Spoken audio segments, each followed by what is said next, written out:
This is episode 1 of the Mandata Talks podcasts, and today I am joined by Mark Gilston, the head of project management of Mandata, and Ian Thompson, the internal sales manager for Mandata Go and Mandata Now. So welcome to the first ever podcast that Mandata has done. Sounds awesome, doesn't it? The big sell. I know. I don't know, right for the first attempt, isn't it? So why I've got you on the show today, so I just wanted to have a quick discussion, like a side of the desk, well, a virtual side of the desk conversation. Just the importance of technology, investing back in technology. For me, I've kind of grown up and with technology, so I've kind of had it ingrained into us since I was tiny, and being able to watch TV and being able to use a phone as soon as possible. I just wanted to kind of get your opinion on the importance of technology in our day-to-day lives. Like, do you ever wonder where we'd be without phones or access to the internet? Like, what are your thoughts? I mean, I'm a classic geek, to be fair. I'm the same as you. I've followed tech all the way through. And before I joined Mandata, I worked in the banking sector, which the banking sector is predominantly very anti-IT. So for years and years and years, we didn't really invest in IT. And then sort of in the last 18 months, I think, the bank went through a huge change and shift to the whole digital revolution. So people are starting to now carry their phone around with them, carry their iPad around with them, and businesses have to change with that mentality that people are going to be able to get whatever they want at their fingertips really quickly. So I think there's a big shift, I think, in the world, in all fairness, around what customers' expectations are and what they want from the experience, the service that they're buying, I think. And I'm a consumer ultimately. And I think when I joined Mandata, the scary thing for me was, and don't both laugh at me because this is very funny, that there's a piece of software that makes sure that my Amazon delivery gets to my door on time. Who would have thought? It just never even entered my head. And I think joining Mandata, kind of seeing now where consumers and little hauliers, Ian, that you talk to in terms of the medium-sized ones in Go, the customer expectation of those hauliers is now the same experience that I get from Amazon, that they want to know where their goods are, they want to know where it's coming from, they want to know it's going to be delivered.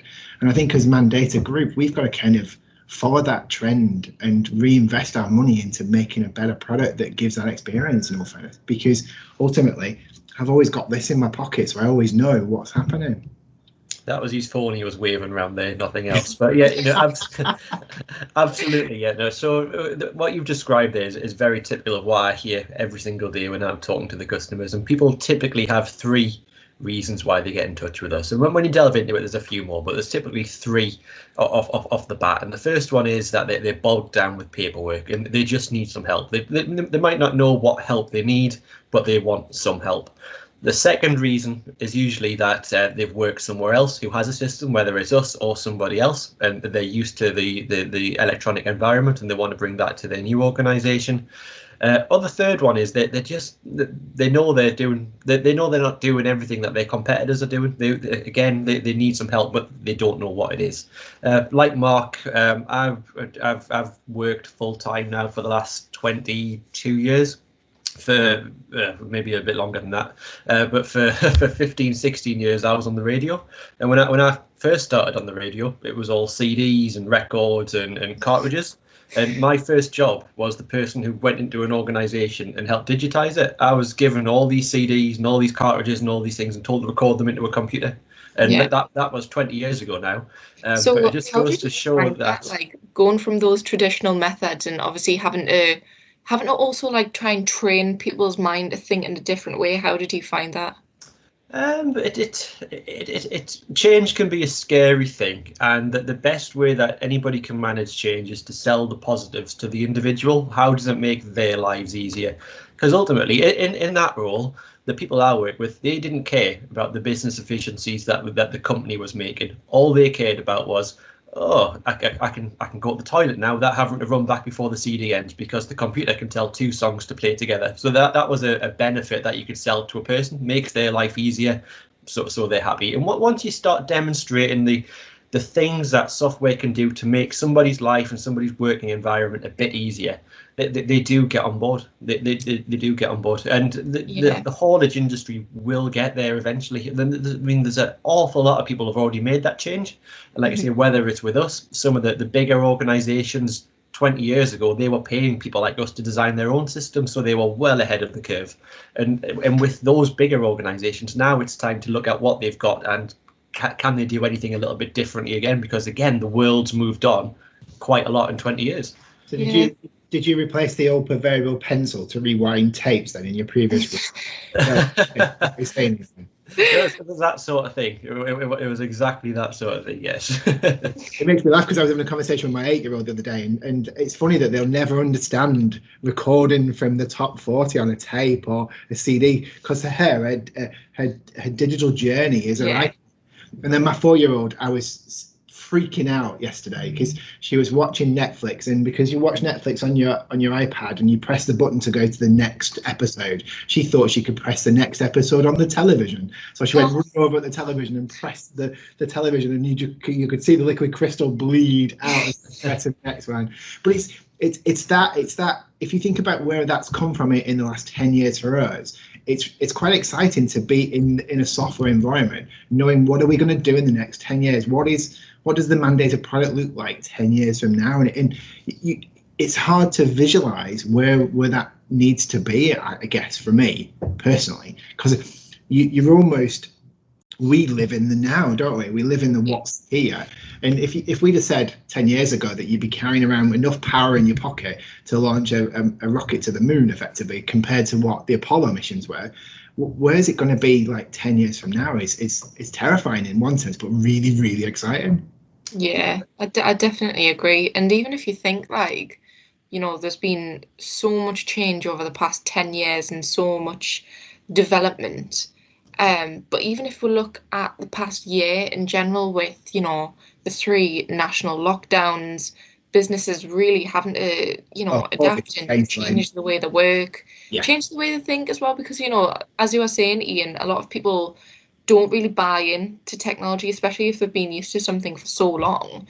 A lot of businesses have had to change the way they work. You hear a lot of businesses now where, they had a new office lined up, but then COVID hit, so they didn't end up moving the staff in.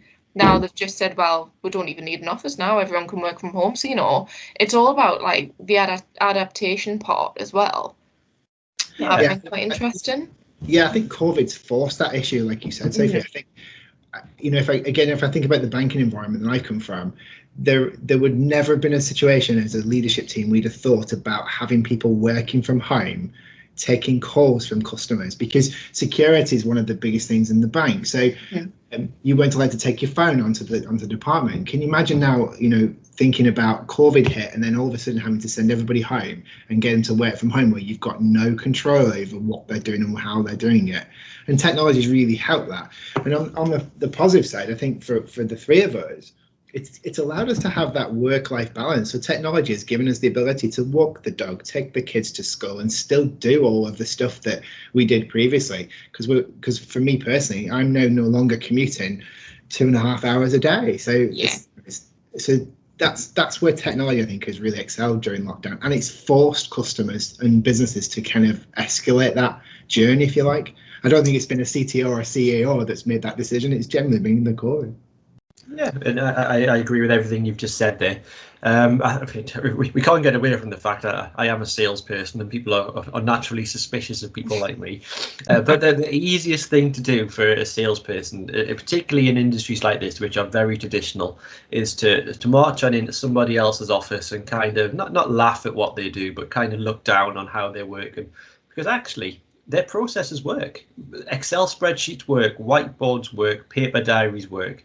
And as I said a few moments ago, it's about selling the benefits to the individual of moving everything into a digital environment. There's no point in saying that somebody's system is wrong, because it's not. The chances are they've ran this business for 40 years, relatively profitable. Everybody's happy. Everybody knows what they're doing. But yeah, there is software out there to make their lives easier, whether it's going to save them time in the long run, save them money in the long run. That can all be debated by everybody about what an actual cost saving is, because somebody's only spending half an hour on invoicing rather than a full day, because they'll reutilize that time elsewhere. But actually, if you reutilize that time elsewhere, maybe focus on your customers rather than focus on searching for a POD that you're never going to find because it came in on a piece of paper. Actually, that's a really valuable thing to do. And they're the things that are worth talking about. In any sales process, it's about, right, what works for you now? Let me show you how we do it. Because actually, we're recording the same information. All I'm asking you to do it is just do it a little bit differently. And the knock-on effect of that is that your driver's going to be able to do a paperless POD. And the knock-on effect of that is you get your invoice out this afternoon. You're not waiting until Saturday morning for them to bring it back. Yeah. So it's about understanding the processes that have gone before, what works for them, what they're keen to try and keep, or what you need to try and steer them away from. But yeah, I would also say there's very few people are doing things wrong. It's just about trying to educate them that there are better solutions out there to help them more. And as a leadership team then, Ian, what would you, when you're talking to customers, what do you think is what's the next big thing that Mandata needs to tackle to kind of tick the boxes, if that makes sense? I don't think we're a million miles away from, particularly the people I talk to. When you look at 20, 15 vehicles and below, we're kind of there with the product for them now, because what they don't need me to go to their office and give them a load of complexity that's going to confuse everybody. We've got a nice entry-level product that does all the things that they want them to do. So I don't know what we could do differently. That's not to say we couldn't, but I'd looking at it from an industry perspective, I don't think there's anything that we could go in and go, this is mind blowing, let's do this, because actually we've got the system that is mind blowing. We've got the process that we can put in that matches pretty much what they're doing now, but it's not giving them that complexity that an Eddie Stobart or a Maritime's going to need to manage 1,500 trucks and 4,500 drivers, because they don't work like that. They just need their hands held to get them over that first hurdle of, let's put the whiteboard down, let's put the spreadsheet away, and let's get everything into this one system. I have just noted the date and time down that the salesman's not asked the person who looks after the development for something yet. But no, it's quite refreshing to hear that, I guess, because like you said, their businesses will continue going without the digital revolution effectively. So it's almost, how do we help them to kind of see the wood for the trees, in theory, isn't it? And as you said, ditch their whiteboard marker and their Excel spreadsheet and take that leap forward, I guess. Yeah, I think we could also flip it round and say that, again, I can't speak for the bigger fleets because I don't work with them every day, but I think we could flip around the smaller fleets and say that change might also be driven by their customers rather than an internal need, because the customers demand a lot more, and that puts the pressure on the haulier to find that solution for them. And actually, the customer doesn't care about how their POD gets to them or how their invoice gets to them. It's about making that like I've just described, making that transition easy for the haulier who probably doesn't want to change, probably doesn't want the additional expense, probably doesn't want the staff kickback for a little bit. But as soon as they get entranced with it, happier customers, faster cash turnaround because the invoices are going out quicker, everybody's happy with that. Because I'm absolutely that customer, because I think if you look at the DPD experience, I mean, everybody's had something delivered from DPD, and you get told Sean is going to drop your goods off at such and such a time. And if you're anything like my house, the kids and the wife are at the window waiting for the Amazon delivery at that time. And Charlotte knows who the person is who's going to deliver it, and she greets him with his first name. It's quite funny, and it scares him and puts him a bit at ease. But I think, Mark, did you know that Mandata Go does that now? Mandata emailed you to tell you that your driver will be there at 10:47. There he is. Even the salesman's back. No, I did know that. I suggest we have a chat after this. You know what I mean? That experience, that experience of the DPD model, it becomes expected of everything now. So even when we just ordered we're busy painting the house, don't get me started. So if we ever get on a video chat, look behind me and you'll see a green patch on the red wall where she's deciding it's going green. But we had a little tiny pot of paint delivered from some company in London, and it came by DPD, and it told me when it was coming and who was delivering it, and it arrived in that window. So it doesn't matter what you order now online. I think that's that expectation, is that. And can you do that with a spreadsheet and a whiteboard? Probably not. So you're absolutely right, Ian. I think that's the customer will drive that behavior, I think, in some respects. And you're absolutely right. We can offer that. From what you've just described there with your paint, I've got a very similar experience. I've got a new car being delivered tomorrow, and as part of that, they'll deliver it, but then they'll have in the same way that we have, they'll have a walk-around inspection app. So I'll be able to inspect the new car that's delivered to me tomorrow, and if I don't accept it, instead of them just taking the car away and me having to wait a week to get my money back or anything like that, the driver will be able to take a photograph of anything I highlight. If I say I'm not taking the car, that goes straight back to the office of the dealership I'm buying it from, and I'll have my money back the same day. And it just goes to show that's my experience as a consumer. Somebody using technology, ultimately it's to help them. I'm under no illusion it's to help them, because they get photographic evidence or a digital signature saying I am happy. That's what they want. Yeah. But if I'm not happy, they get the evidence back straight away that this scuff wasn't on the photograph you showed me when I bought the car. I'm not accepting it. So it makes everybody's life so much easier. And if there is a scuff and I accept the car, it means they've got the evidence from day one that they've got a little bit of repair or got to refund somebody, whatever it's going to be. They've got that straight back in whatever system that is that they're using to manage this same process. So it's expected of people now. Yeah. I love how we went from a pot of paint to having a car delivered, Sophie. Did you like that? I wish I had a car being delivered, but I just don't. So I've got nothing exciting like that. So yeah, like I totally agree. You know, there's a higher customer expectation, and I've been speaking to a couple of customers recently, and you know, just as we were discussing before, I was saying to the customer, you know, I was trying to get some real golden nuggets, like, so how much time do you save, like, on, say, your admin processes or your invoicing? And she turned around and said, well, if I'm completely honest with you, I don't actually do less invoicing than what I used to. She went, but the only reason for that is because I've been able to streamline my processes up and, like, you know, from order to invoicing. I've been able to take on more work. So I'm not necessarily doing less invoicing or spending less time on invoicing. I'm spending the same amount of time because I've been able to take on more work within the business. So I was saying, you know, that's like an efficiency in itself, because if you hadn't have streamlined those processes, you wouldn't have been able to take on more work, grow the profitability. You know, it's essentially like a domino effect, really. But I guess, you know, so Mark, from your perspective, is there anything exciting you can tell us that is coming in Mandata Go, or anything that you can share? Stuff that won't get in trouble for, you mean? Yeah. And what can we talk about? So we've got quite a few things on the go at the moment. So I know Steve and Kevin will have shared the roadmap with our customers in the last quarterly update. Sneaky peek of stuff that we're looking at the moment is that we are, and this is probably, I don't think it's hush, is it? And we'll tell them anyway. It's fine. Yeah. And we know that the Go product needs some things added to it, particularly around pallet network integration. Some of our smaller hauliers, the guys that Ian's talking to, are crying out, I think is the word, Ian, to do pallet network integration. And we purposely didn't put it in. We had to try it last year, and we just reprioritized on other work. And we're now focusing on that at the moment. So we've got a series of developers that are looking at how do we integrate the pallet networks into the Go product. Really complicated piece, because as the listeners will know, if they deal with the pallet networks, they are overly complicated. The pallet networks are kind of on the cusp of becoming technological. So some of them have got APIs, some of them do it all file based, and just to confuse matters, some of the bigger boys have got APIs for one thing and file downloads for another. So it's proven a bit of a challenge for us to kind of integrate them, but that's what we're working on at the moment. So hopefully we should have some pallet network integrations by the end of the summer, which is quite exciting for us.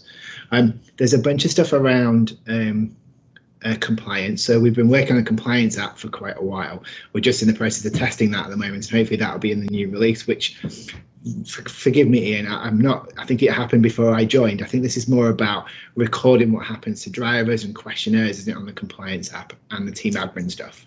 Yeah, the compliance app, I believe, will sit.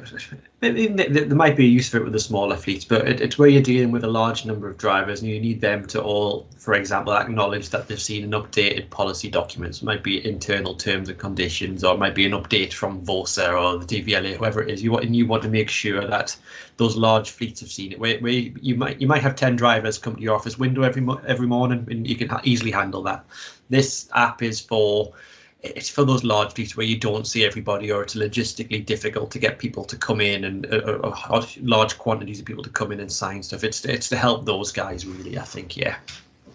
And probably the final thing to talk about is we've made a lot of changes to the application to make it faster. I think what we've done in the past of 3 or 4 months is taken a really good hard look at the infrastructure and the technology that we've used, because the Globe product's been really, really successful, and we know that there's been issues with it in the past. So the devs have worked really, really hard to try and make it quicker and more efficient, and that's doing more things at once and also making the things it's doing more efficient. So hopefully the listeners will be able to see some of that in the coming releases. So lots of stuff on the go. There's lots of stuff I can't tell you as well, which is later on, but maybe that's episode 3. So if you book a sales demo and I'll tell you. yeah, he's back again. He keeps coming back, that salesman. Yeah, there's lots of really cool stuff coming through, and I'm sure Kevin and Steve can share more about that in the next roadmap update as well, because as you know, we Mandata Group bought the Sterling team, so we're now looking at what we can integrate with the Sterling team, and they've got some great products on that side that we really want to get talking to go. So watch this space is probably the best way to describe it. Yeah, I think Mark sums it all up really well there as well. And the product is a fantastic product. And yeah, I know we've laughed about me being in sales and things like that, but I've never worked for a company before where I get to sell a product where I know it's the best one in the market. I go into a demo, and if I don't get that piece of business, I can tell you why it's going to be, but it's certainly not because of the product, because the product does, I would say it does 100% of what most people need it to do. And Mark's discussed there a few things that we're going to add in, because they're the kind of reasons that we don't win that business at the moment. If somebody's a pallet network customer, there's other solutions out there that do it, but we're going to do it as well. And as soon as we've got that, I know, once again, we've got the best product in the market for the people who are doing that. And that's a lovely feeling to go into a meeting knowing that the company I work for is invested in the product. The customers are invested in the product, and their feedback, suggestions how to make the product better. And it's ever evolving. It's software as a service. It's not something that we sell you and then it stops. So that's what the product is. It's going to be developed forever, as long as I'm concerned, and as long as Mark's concerned. And as and when new things get added in, we release them to the customer base. And again, the product just becomes better and better and better. But it's a fantastic product to use. I think I'm going to need a bigger board though to put all the features that we're looking at, to be fair.